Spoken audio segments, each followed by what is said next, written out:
Welcome to another amazing episode of Be Open and Authentic with Rohit. Today we have Todd Murphy with us. Todd is an emerging Australian cricket player who is training to be in the international level, and I'm very sure we'll see Todd in the international arena very soon. So today we'll be learning about Todd's journey so far, and we'll be diving deep into the training that all the professional players go through. Which is a lot of hard work because there are a lot of aspects to train, right? Physical, mental, or personal, and the technical skill set and the strategy and the game awareness. There's just a lot of work that each player needs to go through. And today we'll be learning about what they do on day-to-day basis so that we all can learn and then take away a few things from the players. Firstly, thank you, Todd, for your willingness to be on the show and share your journey and also more details about your training. Thank you for your time and effort here. No worries at all. And thank you for having me on. I appreciate this, and I'm looking forward to the chat. And congrats on the great year so far. Yeah. Getting the Victoria contract and also being named in the cricket, I think Australia A team, right? Yeah, so it's sort of this year's, I suppose, a lot of things have happened pretty fast, and sort of a few things that I didn't expect would happen. But all the opportunities I've got have been really, really awesome for me. And to get the opportunity to go over to Sri Lanka as a part of the Australian A squad, be around guys that have played a lot of cricket for Australia in different conditions over there and challenge myself against different players in their own conditions was really beneficial. I think I've taken a lot of confidence out of that coming back to Victoria now, and I'm trying to build off that. So, it's been a really good last 6 months for me, and things just need to happen. It's really nice. Cool. Glad you got such an international exposure, right? So, what was the major thing that you learned in Sri Lanka, or like how are you able to get adjusted to the conditions, and what are your major takeaways from your first international exposure? I guess. Yeah, it was one of those ones that I sort of went over there with not too much expectation about what I was sort of going to be able to get out of it and how I'd sort of go. Being obviously having played a lot of cricket in Australia at that stage, I didn't really know what opportunities I'd get over there. But yeah, I think being over there and being exposed to different conditions and playing against guys that are really good in those conditions against spin, it's sort of just a lot of little natural variation. We're really quick at adapting to, and each cricket I think poses different challenges over there. And yeah, I think for me it was sort of being able to recognise what it was going to be on each day. But I think probably the main takeaway over there is just accuracy, the ability to put the ball in the same spot over and over again.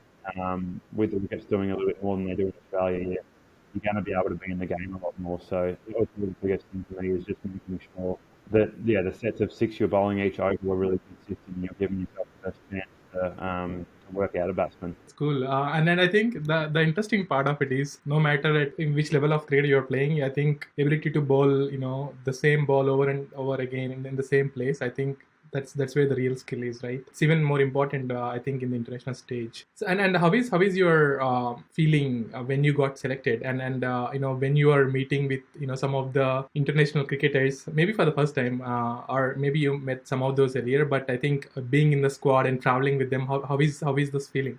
Yeah, it was when I found out that I was selected.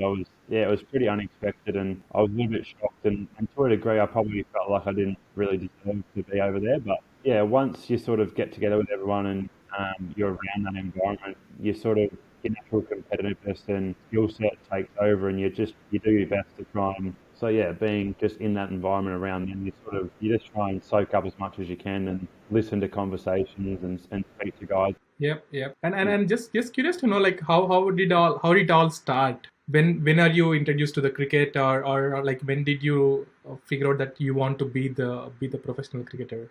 Yeah, as I mentioned at the start, I'd always grew up around cricket. Dad was really heavily involved in cricket back home, and then I had an older brother who also loved his cricket. So I sort of, being the youngest one, was brought up around. And you're probably you're trying to compete at that level when they're a bit older and stronger than you. And I did always love cricket, but it probably wasn't until I was 14, 15 that I really thought, okay, at that stage I was still probably a batter that bowled medium pace. And it really probably wasn't until I was 16 that I changed to bowling off spin, and my batting sort of took a backward step. And when I realised that I had something that potentially was good enough to progress with and keep developing, yeah, with that, it sort of just kept developing, and I was able to keep going through the grades. And sort of every step up I took, I was able to find my first mark at that level and keep competing with older guys and at a higher standard. And then that sort of just kept evolving to sort of where I am now. Cool. And I like this transition process. So along this process, do you have some coach who recognize the talent, or it's more about yourself? It's more that you want to do it yourself, or it's transition to the or make it a full time. Yeah, yeah. I always sort of didn't enjoy bowling medium pace in the nets at training. So, but I always had the aspiration of playing cricket. But I think when I did sort of start tinkering with off-spin bowling, a spin coach called Craig Howard in Australia, who he's done a lot of the national pathway stuff, and he's in Victoria as well. He was sort of the main guy for me that my off-spin bowling was something that there was definitely something to work with there. So I think I've got a lot to thank him for having that confidence in me and help my own confidence that maybe there was something there that was worth progressing with and was something that could take me to the next level. So yeah, Craig's sort of been one of the biggest influences in my career in a professional sense, and he's sort of been with me since I was 16 and started to where I am now, where he's a coach at Victoria as well. So we still work together to this day. So yeah, I was super lucky to come across him and have him in my corner, and I think that yeah, without that, potentially it wouldn't be where it is now. Cool. I'm glad you found such a coach or mentor who recognizes and has been supporting you throughout. I think if I see every international player, or at least that I know of, Kohli or any or Sachin Tendulkar, they always go back to their childhood coach, even to get guidance or mentorship, or they're the ones who really played a major part in their life. And I'm glad you have such a person in your life as well. I think that is the real key. Yeah, I think as well, like when you've had sort of a coach from that age, and I've got sort of two guys that I'll always go back to. My dad was obviously a massive impact on me as well, and then Craig, and they're sort of the two guys that if there is something playing on my mind, that I'll go back to because I think they've got the best understanding of me and where I've come from and sort of seen me progress through everything. They're the sort of people that if you can have them in your corner, they're the ones that can really just find those little things that are going to help you. So Todd, just want to understand how your cricket career started, and when did you decide that you want to be that full-time cricket player and want to get to the professional level? Yeah, as I mentioned at the start, I've always had the love for cricket, and it's always something that I've been captured by and always love watching. But it's probably always one of those things that, yes, you love it, but you're never sure where it's going to take you. So, yeah, there was always I grew up around cricket with dad being heavily involved in the local club back home, and I always loved going down there to training, being around all the older guys, and playing cricket with my older brother. A lot of days in the backyard during summer and that. Yeah.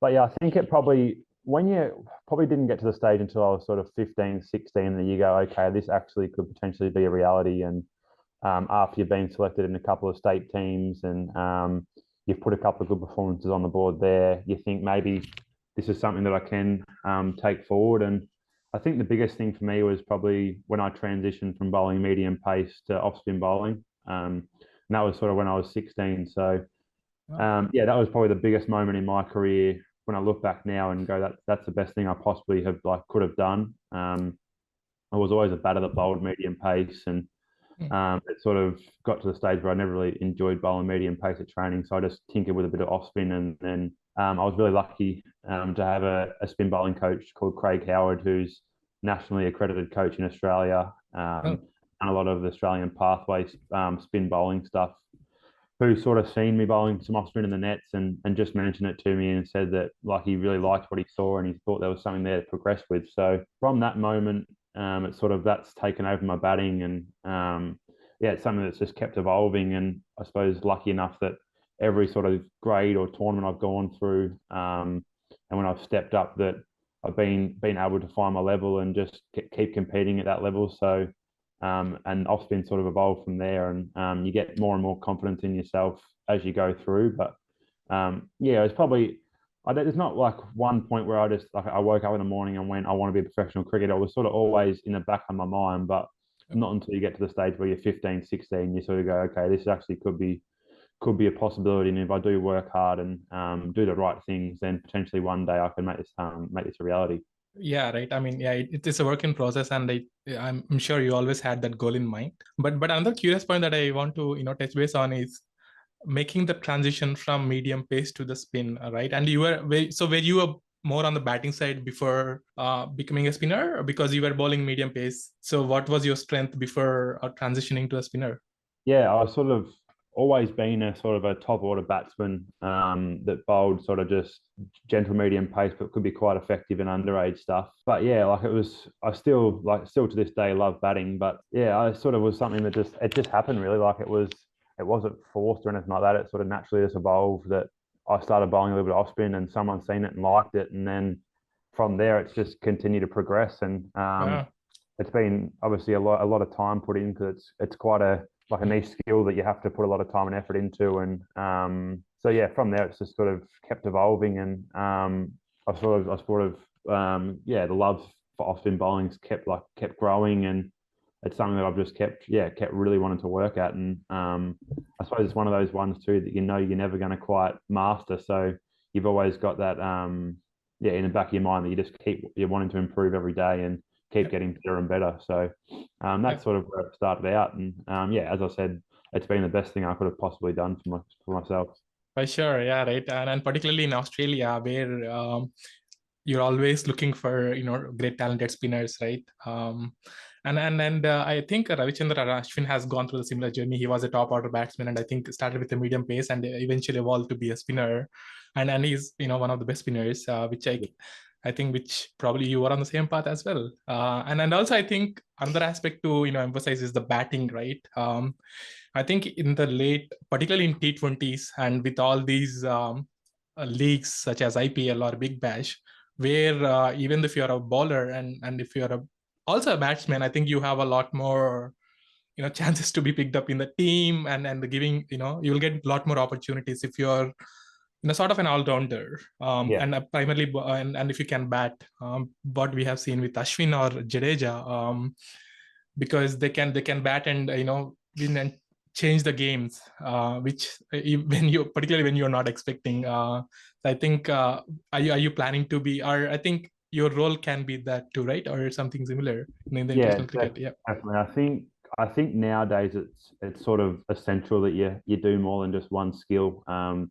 You've got to be a sort of a multi-dimensional player. So that's something that I sort of always have in the back of my mind, and always keep working on my batting, because I know how important it's going to be down the track at stages where there's going to be times in teams where that's where you can potentially separate yourself from other people. So batting's something that I think nowadays you need to be able to do, and you can't just rely on being an off-spin bowler, especially in the shorter format. Potentially in red ball cricket, that your main skill still takes over. But I think with white ball cricket, and as you mentioned, all the leagues around the world, if you want to be successful and be playing those tournaments, you have to be able to contribute in more ways than just one. Exactly. And I think the keyword is being a multidimensional player. So where you have to excel at more than one skill, and particularly, and I think cricket got to a point where it is so demanding, right, with all the leagues. So you have to be good at more than one skill, and you have to be really good at it, right? With fielding or even batting. If you can bat to in a certain position, and if you have a certain role, you have to make up for the role. You have to be there, and you have to go above and beyond with each and every match. So I think the demanding nature of cricket from each player has grown a lot over time, because if you look back in the Ponting or Ganguly era, where fielding is okayish, particularly on the Indian side, right? So fielding is okayish, and as long as you can play your role, if you're a batsman, you do the best in your role, and if you're a bowler, just do best in your role. And it wasn't the case until lately, that you have to do everything, and you have to do everything really well. So which is where this training part really comes into picture, right? Because you have to train for it day in and day out, and all week, or probably all year, if you're an international cricketer. So how is your training going, or like how do you train yourself on day-to-day basis or on a weekly or yearly basis? Yeah, I think touching on that, it's sort of nowadays there's so much competitiveness with all the players, and people are always trying to separate themselves from others by evolving new skill sets and that. So yeah, it's crucial that you're not just happy with where you're at, and you're always looking to continue to get better. So and I think that's where you're mentioning now the training aspect comes into it, with the opportunities you have, and it's a day-to-day process where you're trying to get better each day, and looking to take something out of each session to improve your all-round skill set. So yeah, for us, a normal training week might look like you're training sort of 4 out of the 5 days with 1 day off, and each day potentially looks a little bit different to the next one, but there's always a really specific, I suppose, plan in place each training session, whether it's strength-based, running based, or skill based.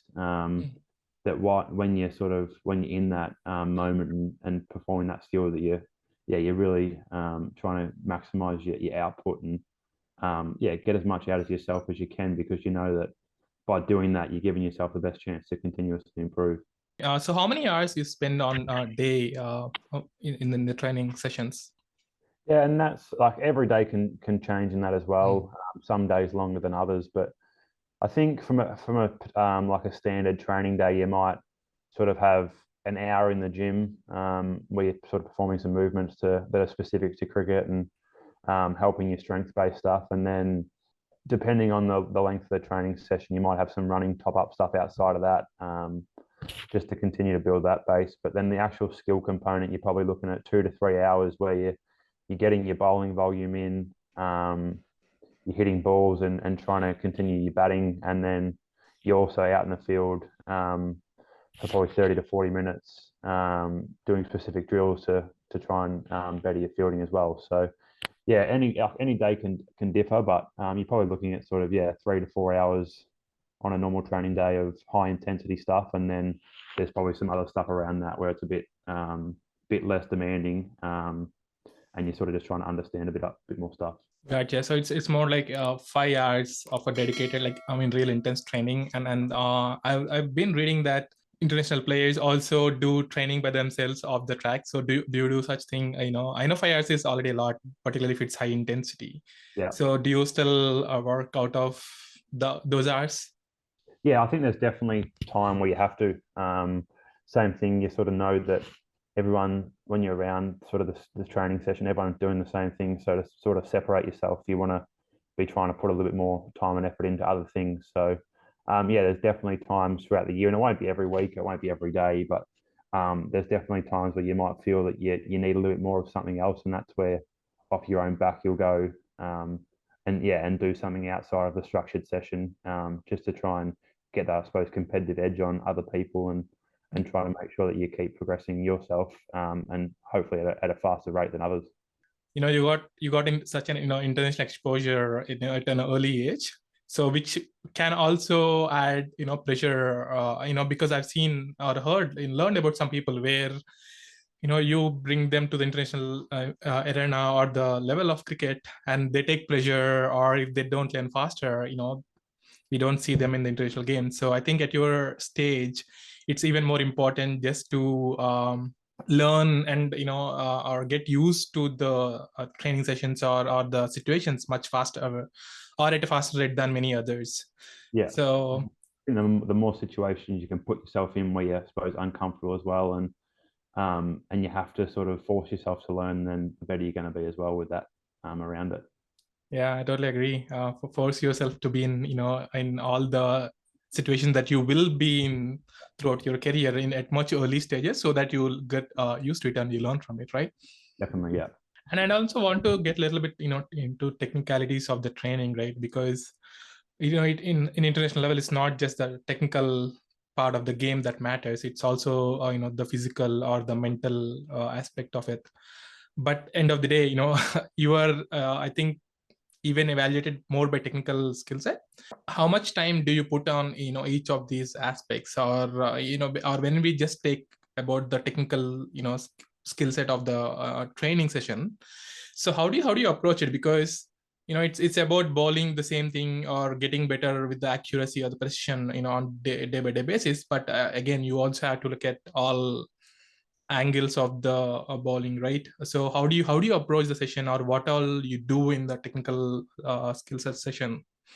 Yeah, I'll go through a few different phases, like with training sessions, and there'll be times where I'll, I suppose, put more emphasis on my technical side of bowling, and then there'll be other times where I've got a bigger emphasis on just competing against the batter at the other end and trying to really get in the contest and win a battle there. But I think from a technical point of view, you always, you're looking at sort of each bowler might have their own individual blueprint of what they do and what they do well. And in those technical sessions, you're just trying to reinforce that and find release points, movement patterns, and I suppose release angles and that maximize your skill set and your ability. So that's sort of the few things I focus on in my skill based training stuff, and then if I switch over just to competing against the batter at the other end and getting in a battle, then I'll sort of not forget about that completely, but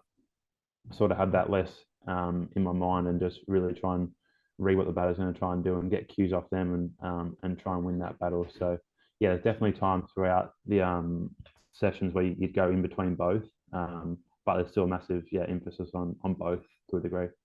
Just coming back to the technical training, right? You were talking about the release points or a few other things. Can you give a little more details into what all you do? For example, if you're struggling with maybe the release point, Yep. do you take a session to practice it, throughout the session, or like how do you approach the things that you're struggling at or want to improve on? Yeah, I think that's where you probably go back to you have to do a bit more stuff outside the structured session. So for me, it probably starts with I like to go from sort of a 1 or 2 step run up and slow everything down to make sure that everything's aligned and everything's going towards the target. And then from there, as you feel more and more comfortable, I suppose you build back up to back towards your normal run up and sort of progress through those stages. But I quite like doing some stuff off like a standing start or off 1 or 2 steps where you can sort of slow everything down and really be conscious of where everything's sort of going and where you're releasing from and your angles of your body and all that sort of stuff. And then as you feel more confident of that, you might bring it back a little bit and get a bit more faster through it. And then when you feel comfortable with that's when you might step back into the nets and go, I'm ready to compete again. But I think it's massive to be able to recognize when you might need that extra 15, 20 minutes or half an hour before the session to go, no, I really want to nail my just fundamental stuff here before going in there and competing. Gotcha, makes sense. So it's more about practicing before the practice, right? Or getting yourself into the game or into the zone before the practice session. That's cool. That's good to know. So I'm always curious to ask, right? Because as a spinner, you have to be innovative at certain times, and you also have to have those extra or like those balls, where you can completely deceive the batsman. For example, a bit googly or a carom ball, like what Ashwin does. So like, how do you practice those, and have you been practicing those, or do you have such magic ball in your armory right now, or are you trying to get to that stage? So yeah, definitely. I think you're always looking at ways to sort of get better and add things to what you do. So and more like these days with white ball cricket, I think you can't rely on just bowling the same ball every ball anymore. Batters to sort of pass that stage where they can line you up and get on top of you. So I've started to bowl a carom ball. I think it's really important to sort of have one that can go the other way and just try and have that in the batsman's mind as well. So that sort of starts from similar to your normal stuff as well. That starts off a really slow build up of just 1 or 2 steps and trying to work out your release points and your release angles and what finger you want to push it off and all that. And then as you sort of get more and more control, you're more confident to come back. And then there'll be times in net sessions where you might go, okay, I'm just going to try it now. And if it doesn't work and it's a full toss or if it's a half track, then that's okay. That's all part of it. But you're getting that competitive training in And then when you do, I suppose, progress it to the stage where you're confident of bowling it in the nets, and you build off that, and that's where it can evolve to being a really important part of your bowling come game time, especially in white ball cricket. So yeah, I think you got to always look at adding new things to what you do, and never being content with this is what I've got and this is all I'm ever going to have and this will be enough, because batters are always looking to add new shots to their game. So you need to be looking to keep progressing what you do as well. Exactly, and I think the emphasis on practice of a new ball is very crucial. All right, um, and just want to understand, like, what are your magic balls here? Just not trying to reveal your secrets here, but just want to understand what are the things that you try to bowl differently than the regular house spin. Yeah, sort of. It all, I suppose, evolves from your wrist position and where the ball comes out of the hand. But yeah, for me, I like to sort of just rotate my wrist around, and each different angle will sort of have a different pace behind it, I suppose. And so yeah, I've got sort of a stock off spin ball, and then more of a square spin ball that might be more effective in subcontinent conditions where the wickets are a little bit drier and a little bit more spin friendly, and then an arm ball which you try and swing with a newer ball at probably a bit faster pace as well to add something different. A cross seam ball that might have a little bit more bounce, or might shoot a little bit low, just a bit more natural variation off the wicket. And then as I spoke about before, the carrom ball that I'm working on at the moment, and probably it's not at a stage where I'll be confident of bowling at every ball, but it's continuously getting better and better. So they're probably the 4 or 5 balls at the moment that I'm most confident in bowling, but you're always looking at different things to add to that as well.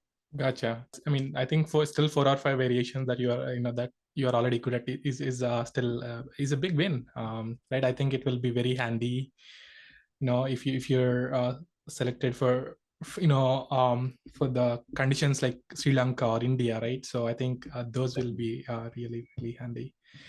Cool. And I also want to get into this mental aspect of the cricket, right? Because it's as much as technical game it is. I mean, once you reach to a certain stage, it's all the mental game, right? How do you strategize? When you are in the game or even off the game, how do you maintain that confidence, or how do you handle these fluctuations? So what are I'm just trying to understand what are the things that you go through in the training to make sure that you maintain that level of stability or the thought process, either be in the training session or in the game. Yeah, no, it's a really good question. And I think you sort of nailed it with, like, you get to a stage where everyone's sort of really highly skilled. So yeah, the mental ability sort of can help in a way to add something else to you as well. But I think it sort of starts with training and all that sort of stuff. You go through different scenarios where you can build up mental strength, and you might have days where you don't bowl so well in nets. You might have days where you bowl really well, but it's probably not about like getting too high with when you're bowling well, and then not getting too flat when you don't bowl well. And then when it comes, I suppose, to a game day, you've done all your analysis on the opposition, and you sort of know how a batter's going to try and play you, and all that sort of stuff. You've got all the information. You know how you're going to try and execute it, but there's also going to be days where the batsman might just be too good for you, and you might not execute your skill set, and that's okay as well, because that's all part of it. And just being able to deal with that. And yeah, I think when you, especially as a spinner, you're going to have days where batsmen hit you for sixes, and you got to be able to just deal with that and go, yeah, that's happened. He was too good for me today, but I know I did all the right processes, and I did as much as I could. And yet today he was too good, but I know next time if I face him again, then I'm still going to be in the contest and be able to back myself in to be able to win that battle. So I think it's about, as I mentioned before, never getting too high when you're going well, and then never getting too low when you don't have a good day, because when you play a lot of cricket, there's a lot of fluctuations, and you're never going to have a good day every day, so you can't expect to. I agree. Not being hard on yourself when you're low season, I think, is very important, right? And I think the other part that you mentioned, some days batsmen can be too good for you, but again, if you also look at, or even if they're hitting few sixes, that might be okay. If you look at the bigger picture. Yeah. But if you look in the T20s or in the leagues like Big Bash or IPL, right?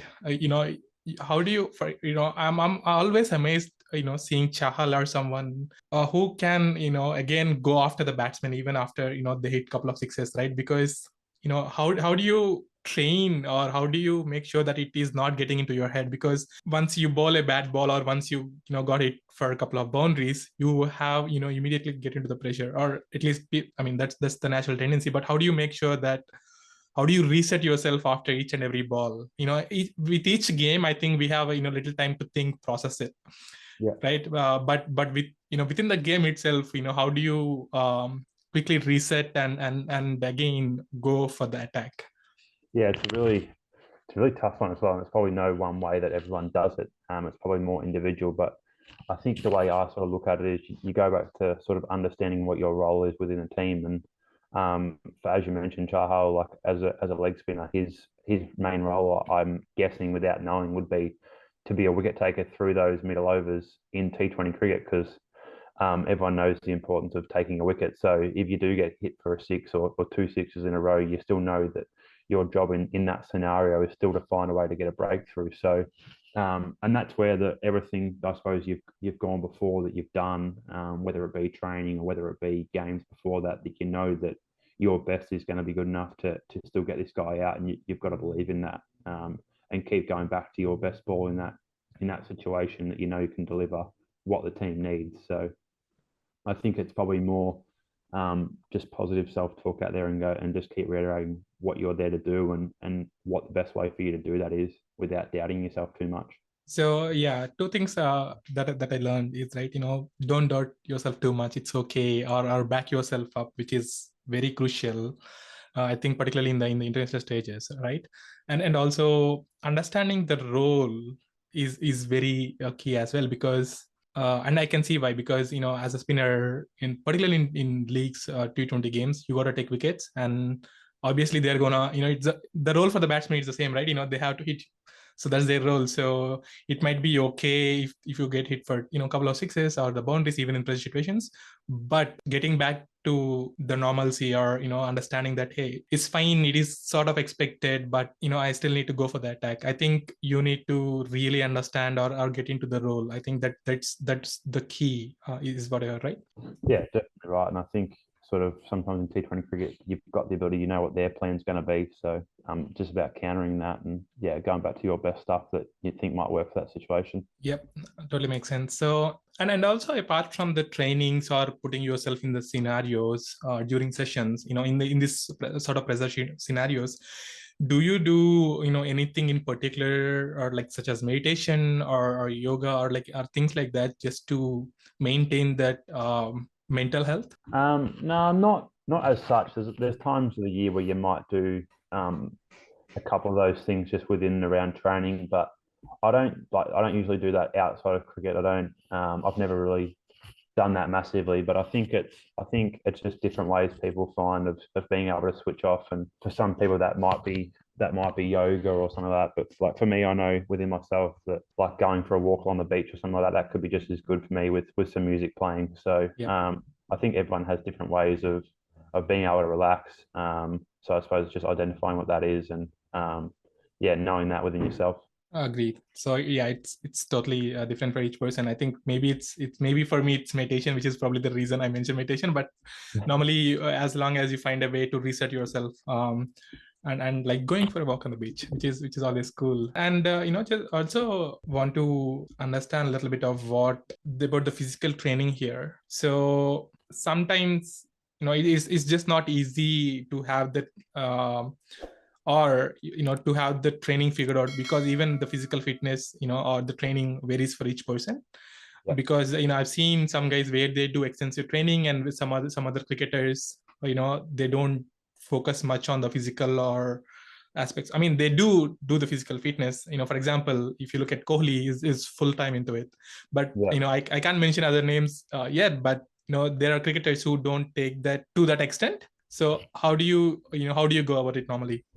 Yeah, I've put a massive emphasis on it. I think it's another way you can, I suppose, separate yourself or better yourself from other people. But you're right, like everyone's different, and some people, put more emphasis on just pure skill-based training and don't think that they need as much as the fitness stuff as others.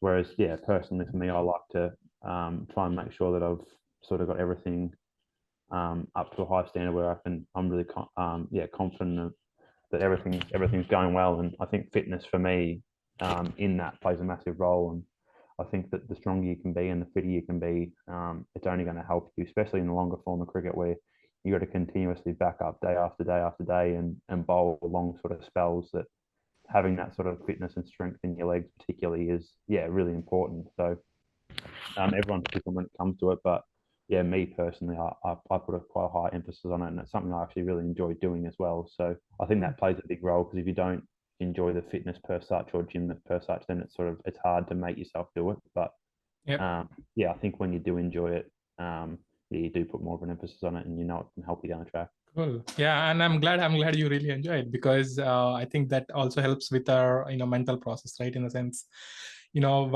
don't have to, we have one less thing to worry about. We are fit. It's more about how do you think about the game, or how do you approach it, rather than can I bowl next over, or after bowling 30 overs, or can I bowl another over. You don't have to think twice on the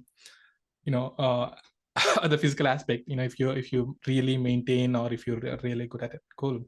Thanks for sharing it. So since we were discussing about the mindset, right, or the mental health and the physical fitness, which are the things that we do of the game, but want to understand what's your mindset during the games, particularly during those intense games, right? Do you constantly assess the situations, or do you how do you go in the match, in the regular games? Yeah, it's a great question, and it can happen differently for different games as well, because you've sort of got T20 cricket, everything happens really fast, so sometimes it's quite challenging to sort of recognise what's going on and try and adapt with it in that moment. And I think it's sort of T20 cricket, it's like ball by ball is really important, and that can be the difference in games. So yeah, in between balls, to recognise and understand what's going to happen, or what the trend is here, can be quite challenging. And sometimes it's about just trying to slow yourself down and not get rushed, and not just keep going faster and faster and faster when you feel like you're under pressure, but just take a step back and try and allow yourself that extra second or two to recognise what might happen here. But in the longer format stuff, you've got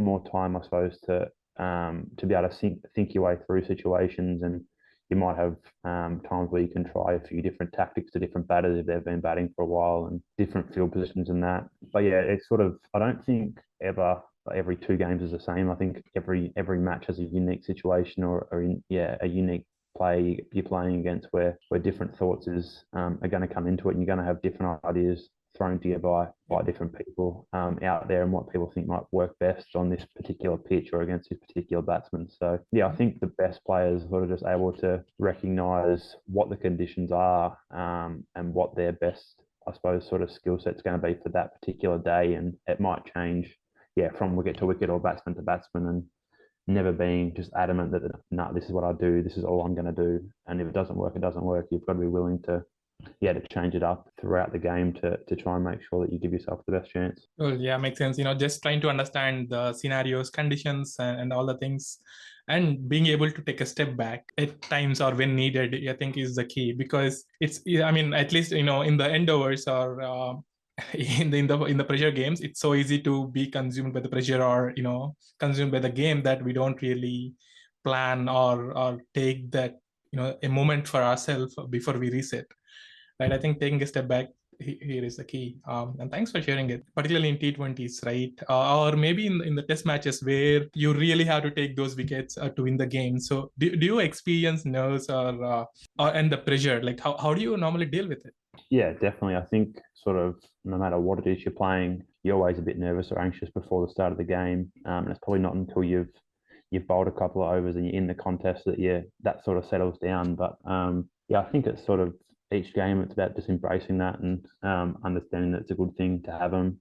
And then, just try and make sure that while you're nervous and a bit anxious, you're not forgetting about what you're doing and what your strengths are, and all that sort of stuff, and just trying to slow it down to make sure that you're giving yourself the best chance of doing well in that situation, and not being overawed by it, and sort of try and take the outside factors out of it, and just go back to what you do well, and and go from there. Well, yeah, I think all I've been hearing is, stick to the basics, or, take a step back, understand the game, and back yourself up. Yeah, Cool. definitely. And I want to switch gears here a little bit. And also, but before we do so, want to understand how you go about the nutrition, because, fitness is important, physical or mental, or technical skill set is important. But I also realize that nutrition is very key part of the physical fitness, or what you eat, before or after the game or during the games also matters a lot. So how do you normally plan it and go about it?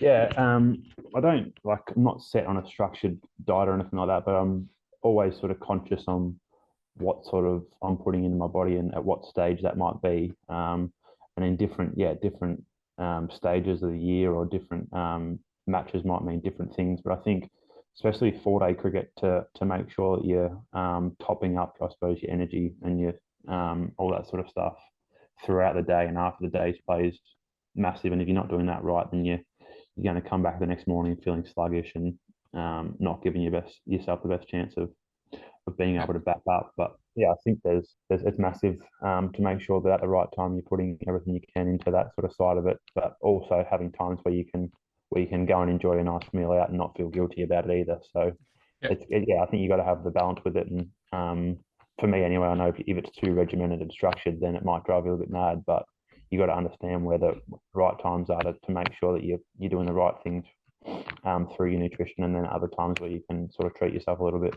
Yep, totally makes sense. And do you have any nutrition plan that you follow, or it's more on ad hoc basis? Because I think, I mean, when you're as a professional player, I learned that you normally can work with nutritionists or experts who can give you that plan. Do you follow one plan? Definitely, yeah. We've got a nutritionist that we work with, and sort of throughout the pre-season, when you're trying to build a bit more muscle, you're probably eating and drinking a bit more protein, sort of start of it, and then as the season comes into it, you're probably a bit more high emphasis on carbs and making sure you're replenishing that sort of side of it so you can recover better.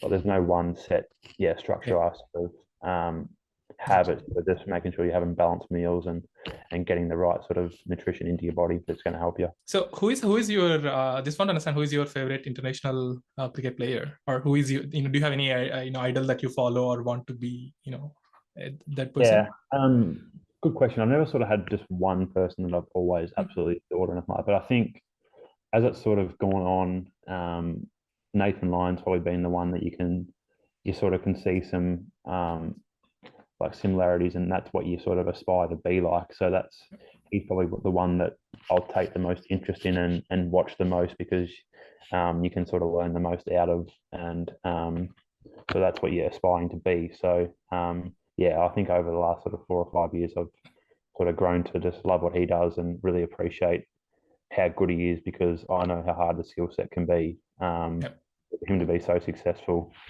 day in, day out in different conditions, it's sort of something that it really takes you back, and you understand how hard it is and how good he is at it.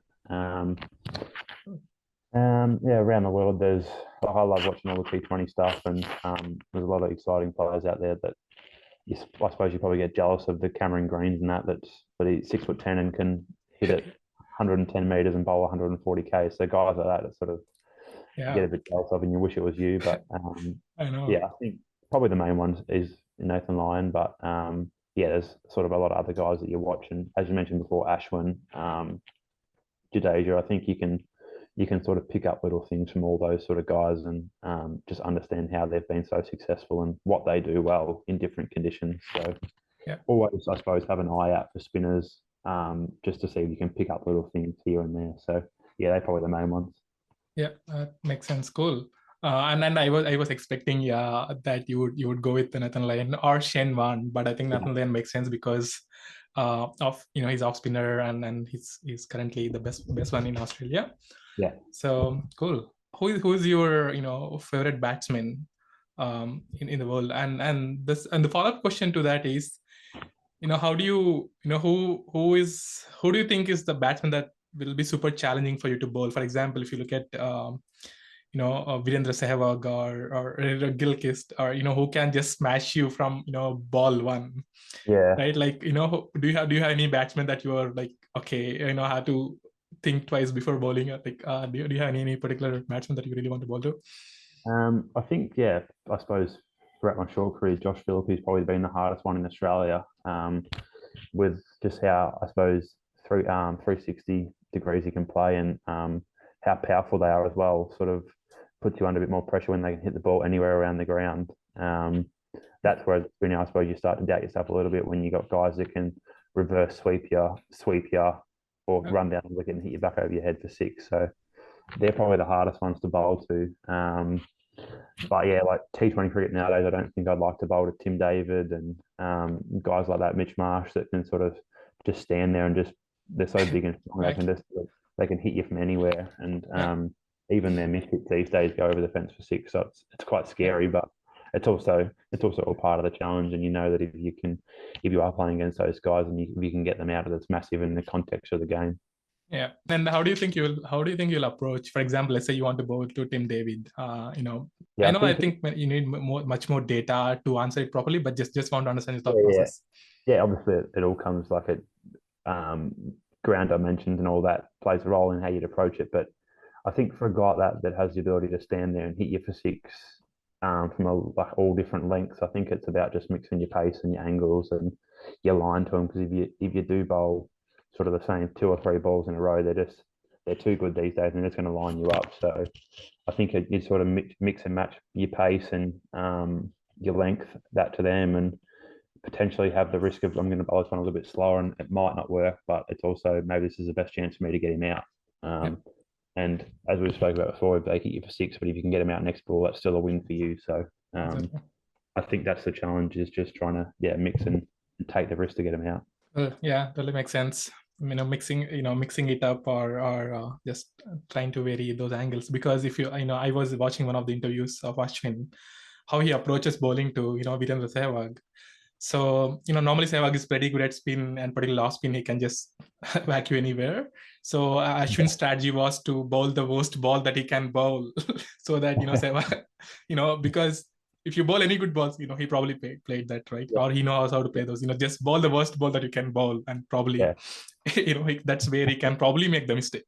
Yeah. So I think Ashwin got him out, Sehwag out multiple times in the T20. So. It's a good theory. I might have to take that on board. Yeah, right. That was very funny and interesting to watch.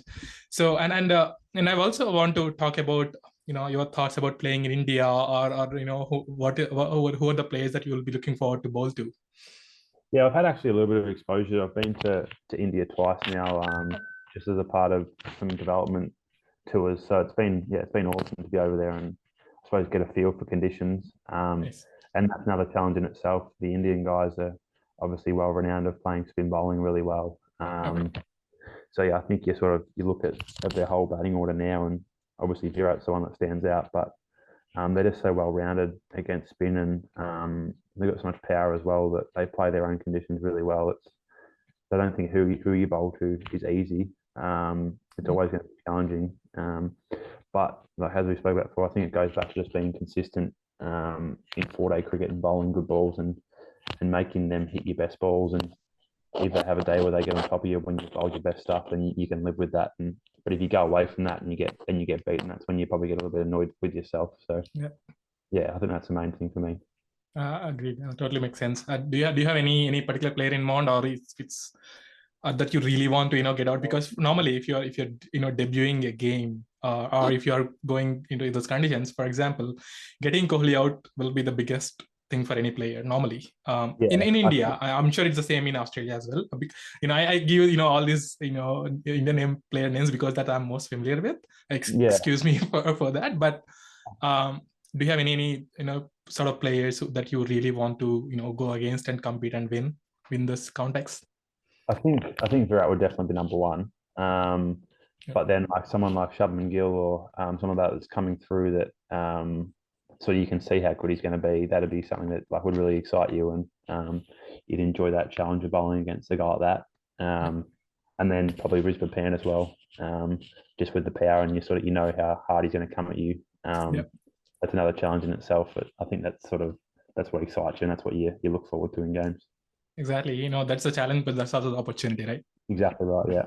Cool. So I think this is sort of replicating one of those awesome games that I watched, or where Sachin, was in a scenario where he had to bowl and defend, I think, 5 or 6 runs against South Africa in '93.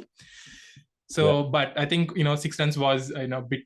I think to defend 6 runs is really challenging these days because I think batting has gone up so much back since then.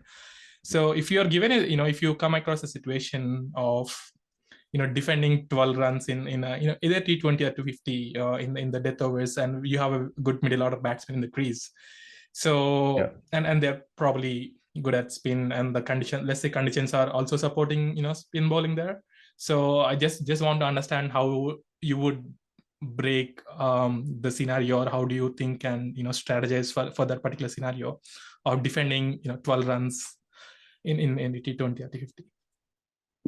Yeah, I think you'd probably recognise out of the two batsmen which one you'd like to bowl to more than the other, and there might be a situation where I suppose no matchup's great for you, but if there's one that you might think is in your favour a little bit more than the other, then you probably sequence you over around that a little bit, and if that means trying to just bowl a ball that you know is going to get hit for one off the guy that you don't really want to bowl to have the opportunity to bowl the other guy for a little bit longer, then I think that's how you'd go with to start with. And then from there, you'd probably, it would have depended on the situation, the conditions of the game and the wicket. You'd understand then what your best ball in that situation is going to be to either get a dot ball or get a wicket. And then you'd go to that, and in between that, you're probably mixing at the death with either a Yorker or a wide Yorker fast, just to try and limit the damage that I suppose you can get hit for, and just try and you got to try and put as much things in your favour as you can,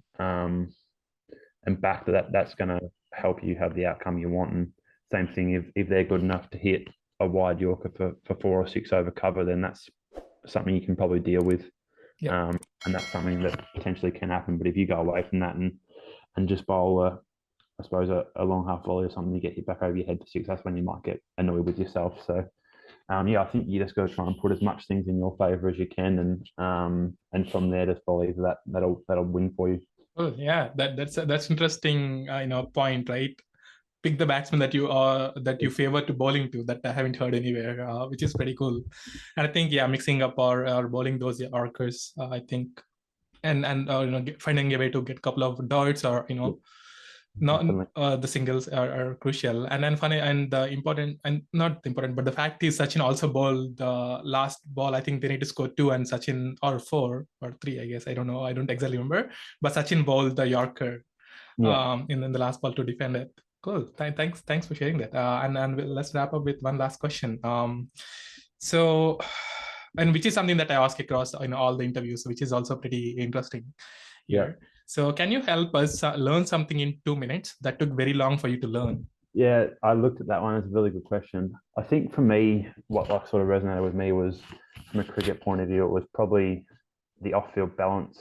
That if you can have things outside of cricket that you enjoy and that can take your mind off it, that can also help massively with your on-field performance. And it can also mean that when you go to training, you're able to put 110% into it. You're mentally and physically sharp. Whereas sometimes if you don't have anything going on outside of cricket, and you're so consumed by it that you can get to training and sort of be a bit burnt out. So yep. I think over the last few years, I've sort of learnt the importance of being able to switch off when I'm away from cricket, not being consumed by it 24/7. It's been really important for me. So I think for me, that's sort of something that's always evolving, and you're always looking, I suppose, for new things to be able to do outside of cricket that can take your mind off it and that you enjoy, which helps massively on the field.